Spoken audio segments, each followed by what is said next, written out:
പുതിയ KPCC അധ്യക്ഷനെ കസേരയിലിരുത്തി മുതിർന്ന നേതാക്കളെല്ലാം അങ്ങ് പോയി.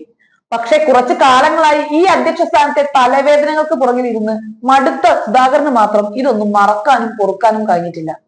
എല്ലാം കഴിഞ്ഞ് എല്ലാവരും വീട് പിടിച്ചപ്പോഴാണ് സുധാകരൻ ഇത്രയും കാലം ഉള്ളിലടക്കി വെച്ച വേദന പുറത്തു വന്നത് പക്ഷെ പ്രതികാര ബുദ്ധിയോടുകൂടിയാണെന്ന് മാത്രം.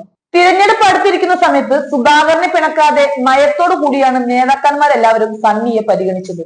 KPCC സ്ഥാനം പോയാലും തനിക്ക് പുല്ലാണെന്ന മട്ടിൽ നിന്ന സുധാകരന്റെ മനസ്സ് പക്ഷെ വേറെ ചില കണക്കുകൂട്ടലിലായിരുന്നു. അടുത്ത മുഖ്യമന്ത്രി കസേര തന്നെയാണ് പുള്ളിയുടെ മനസ്സിലെ ലക്ഷ്യം.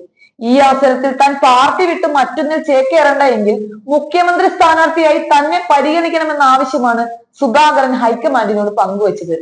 ചുമ്മാ അങ്ങ് പറയുകയല്ല, തന്നെ മുഖ്യമന്ത്രി ആക്കിയില്ല എങ്കിൽ അതിശക്തമായി തന്നെ പ്രതികരിക്കുമെന്നും സുധാകരൻ പറയുകയുണ്ടായി. അതിന്റെ ആദ്യ ചുവടെന്നോണമാണ് ഹൈക്കമാൻഡ് വിളിച്ച യോഗത്തിൽ നിന്നും സുധാകരൻ MP-യും മുരളീധരനും വിട്ടുനിന്നത്. തിരുവനന്തപുരത്തുള്ള സുധാകരൻ കണ്ണൂരിലേക്ക് മടങ്ങുകയാണ് ഉണ്ടായത്. സുധാകരനെ അനുകൂലിച്ചുകൊണ്ട് മുതിർന്ന നേതാക്കളായ മുല്ലപ്പള്ളി രാമചന്ദ്രനും VM സുധീരനും യോഗത്തിൽ പങ്കെടുക്കുന്നതിൽ അസൗകര്യമുണ്ടെന്ന് അറിയിച്ചിരുന്നു. വൈകിട്ട് 4 മണിക്ക് AICC ആസ്ഥാനത്താണ് യോഗം ചേർന്നത്. കോൺഗ്രസ് അധ്യക്ഷൻ മല്ലികാർജുൻ ഖാർഗെ, പ്രതിപക്ഷ നേതാവ് രാഹുൽ ഗാന്ധി, പ്രിയങ്ക ഗാന്ധി എന്നിവരുമായാണ് പുതിയ ടീം ചർച്ച നടത്തിയത്.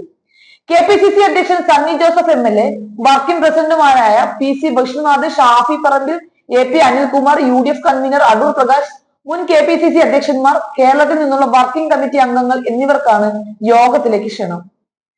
നേതാക്കളുടെ അതിർത്തിയെക്കുറിച്ചൊന്നും തനിക്ക് അറിയില്ലെന്ന് അടൂർ പ്രകാശ് MP പ്രതികരിക്കുകയുണ്ടായി.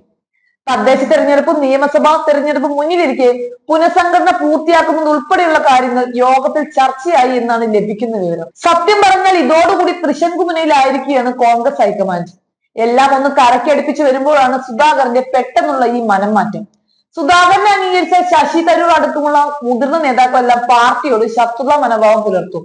അതേസമയം സുധാകരനെ അംഗീകരിച്ചില്ലെങ്കിൽ സുധാകരൻ പിണങ്ങും. താഴെത്തട്ടിലെ ഏറ്റവും ജനപ്രീതിയുള്ള നേതാവ് തന്നെയാണ് സുധാകരൻ. യുവാക്കൾക്കിടയിൽ പോലും സുധാകരന്റെ ആ പ്രസക്തി ചില്ലറയില്ല.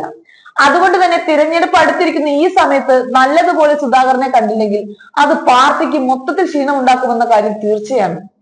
സുധാകരനേറ്റ ഈ മുറിവ് പത്മജ അടക്കമുള്ള പഴയ നേതാക്കളെ വല്ലാതെ ചൊടിപ്പിച്ചിട്ടുണ്ടായിരുന്നു.